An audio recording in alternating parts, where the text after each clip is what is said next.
What's going on, guys? This is Tyler here with richinthehead.com, and this is vlog day 3. It's January 5th, 2014, and today I am grateful just to be comfortable with myself. I'm grateful to love myself and to realize that I am a creature of God. I am perfect in every way, and nothing that I say and nothing that anybody else says can change that. And I'm just grateful to realize that, because the crazy thing is, once you learn to love yourself, you can also start spreading that love to everywhere else. And it's also the same in the opposite. If you don't love yourself, it's hard to love anybody else. And the weird thing is, it doesn't matter. I remember back when I was in middle school and high school and stuff, I was very insecure. I didn't like what I saw in the mirror. I didn't like I didn't like myself. I didn't like my voice. I didn't like anything about myself. I was very, very, very uncomfortable with myself. I just didn't like myself. I was self-deprecating. I didn't cut myself or anything like that, but I didn't eat right. I didn't exercise right because I didn't think I deserved that. I had a hard time talking to people. I had a hard time, with relationships and everything, because I would do things just to, I would do things to I would show out and just, I was a class clown and stuff like that. I did it for attention because I wasn't secure. I wasn't secure at all. I did things that other people would like me, whether I wanted to do them or not. I was like, it's crazy. But I think a lot of it changed when I got into martial arts. I started doing martial arts, and I started doing really good in it. I started excelling in it, and it built my confidence up. It built my mental toughness. It humbled me. It helped me in so many ways. It helped me to like what I saw in the mirror. My body started getting better. I started eating healthy. I just started loving myself. I started liking myself more.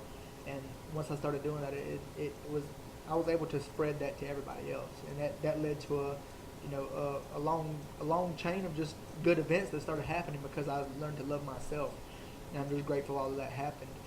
There's a lot of people out there that get stuck in this vicious cycle.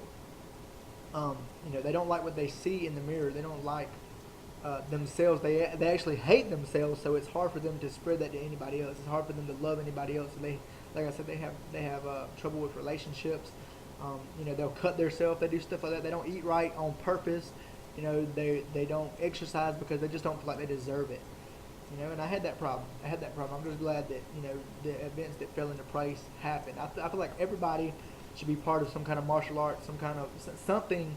Something like martial arts is great because it just builds self confidence. It builds mental toughness. It builds self esteem in people, and it's much more than just self defense to tell you how to defend yourself. I mean, it helps with everything in the mind and the body and everything. So I think that's something that everybody should be a part of. I mean, if you have low self confidence, if you don't like what you see in the mirror, go join something. Go join a martial art, do karate or MMA or something like that to just to build that up. Hey, I mean, that's what I'm grateful for. I'm just grateful that I can look in the mirror and I can love what I see, and I can see that what I really am, which is a creature of God, a divine creature, and nothing can change that. Nothing ever will, because once you realize that, it never goes away. You can't really fall back into that because you've already realized what you really are. So I'm very, very grateful for that. That's something a lot of people don't. That's something a lot of people aren't thankful for, and I am, because there's a lot of people out there much older than me that are still going through this problem. And hopefully, when they see this, they can learn to love themselves. They can learn to do something about it. And that's a that's a big reason why I do this stuff like this, is to help people out there that might be going through things. So like always, go ahead and put your comments below. Tell me what you're thankful for today. That's another reason why I do this stuff, is I just want us to become one big grateful community. And everybody's showing their gratefulness. So, and like I said, the more you show appreciation for what you already have, the more you show appreciation, period, the more you will get of what you want. So that's about it for today, and I'll see you guys tomorrow. Peace.